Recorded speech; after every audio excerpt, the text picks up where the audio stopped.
Baik rekan-rekan semua, ini ada pertanyaan mengenai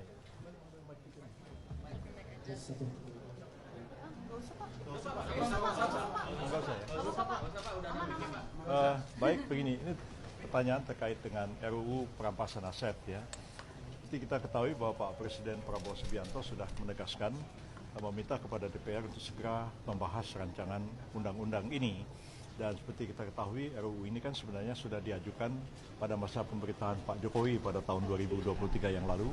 Dan dalam surat Presiden juga sudah menunjuk pada waktu itu Menteri Menko Polhukam Pak Mahfud dan Menteri Pak Yasona Lauli, Menkumham pada waktu itu, dan satu lagi menteri saya lupa ya, untuk mewakili Presiden membahas RUU ini. Hanya kan sampai sekarang RUU itu belum dibahas oleh DPR. Dan karena itu Pak Prabowo menegaskan juga kepada Pak Ibu Puan Maharani supaya DPR segera mengambil langkah membahas RUU ini.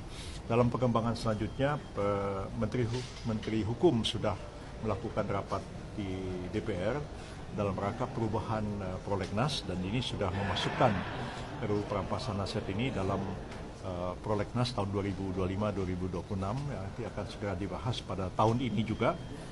Mudah-mudahan pada tahun yang akan datang ini sudah bisa diselesaikan. Tetapi saya mendengar juga ada perkembangan baru bahwa DPR akan mengambil alih inisiatif ini, dan kami persilahkan DPR segera merevisi atau mau menambahi, itu diserahkan pada DPR. Tapi pada sisi pemerintah siap untuk membahas RUU ini kapan saja DPR menyerahkan RUU itu kepada Presiden. Jadi dari sisi pemerintah nggak usah ada keraguan, kami siap membahas RUU itu, dan tergantung Pak Presiden nanti siapa yang akan ditunjuk, menteri mana yang akan ditunjuk untuk mewakili Presiden dalam membahas RUU tentang perampasan aset ini. Kalau soal tim investigasi independen untuk korban yang meninggal itu akan dibentuk? Sampai hari ini kita menyerahkan kepada lembaga-lembaga yang sudah ada, ya. Artinya langkah-langkahnya itu kan sudah lebih konkret dilakukan. Jadi sementara ini pemerintah mendorong supaya polisi bekerja, kemudian Komnas HAM juga bekerja, lembaga-lembaga pelindungan saksi dan korban juga bekerja, dan kita memastikan di lapangan bahwa langkah-langkah hukum telah dilakukan dan on the track, sesuai dengan hukum dan sesuai dengan ketentuan HAM. Bahwa Komnas mungkin punya pendapat, punya saran lain kepada pemerintah, ya kita tentu menghormati Komnas HAM sebagai satu lembaga negara independen untuk juga melakukan penyelidikan. Dan kami dengar tadi dari Ibu Ketua bahwa Komnas juga sedang melakukan penyelidikan dan belum selesai. Jadi kalau pemerintah kiranya cukup melihat bahwa dengan perangkat-perangkat pemerintah dan lembaga-lembaga negara yang ada sekarang pun, kalau kasus ini bisa kita selesaikan, maka langkah itulah yang akan kita tempuh sementara ini. Terima kasih ya. Soal ini ada dua lain lagi? Pak yang duduk sama mantan tersangka pembalakan. Itu nggak usah, saya nggak mau jawab itu. Itu cukup pengamat aja. Kemarin Presiden sempat bilang kalau agenda kemarin itu ada makar, dugaan makar. Tersangka ada 7 orang kan yang dari Polri itu kan terkait dengan aksi demo. Nah dari pemerintah sendiri apa sudah melihat Bu Mevi ada lagi nggak sih aparat-aparat yang melakukan kekerasan terhadap masyarakat dalam demo? Karena kan beberapa juga viral kayak di Medan, mahasiswa kejam-kejam dan segala macam. Dan pemerintah sendiri sudah menemukan itu nggak? Ya, pemerintah sebenarnya melakukan hal yang sama ya terhadap 7 ini kan yang betul-betul menimbulkan korban.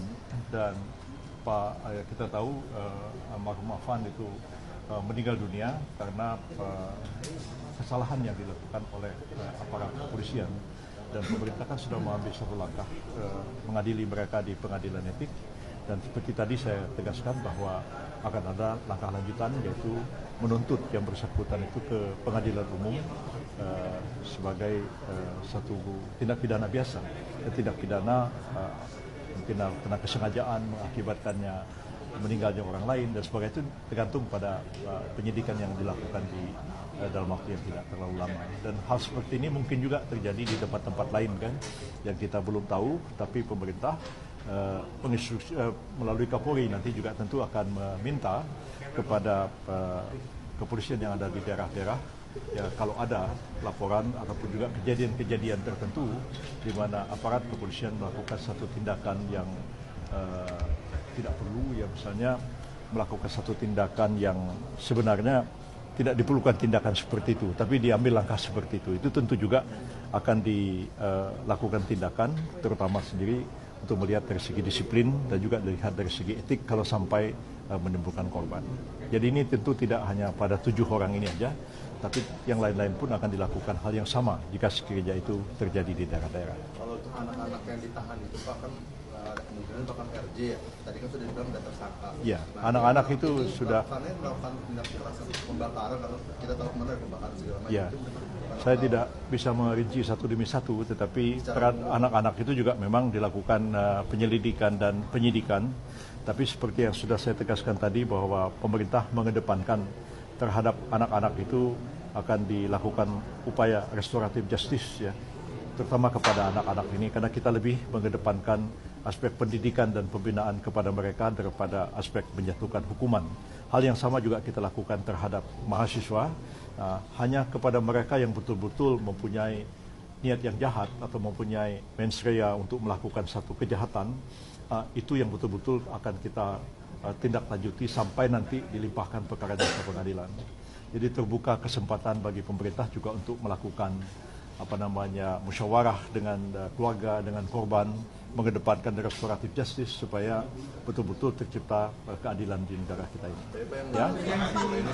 Semuanya kan ini ada koalisi masyarakat yang mendesak adanya tim pencari fakta untuk mengusut ada tidaknya. Ya, sudah saya jawab tadi. Oh.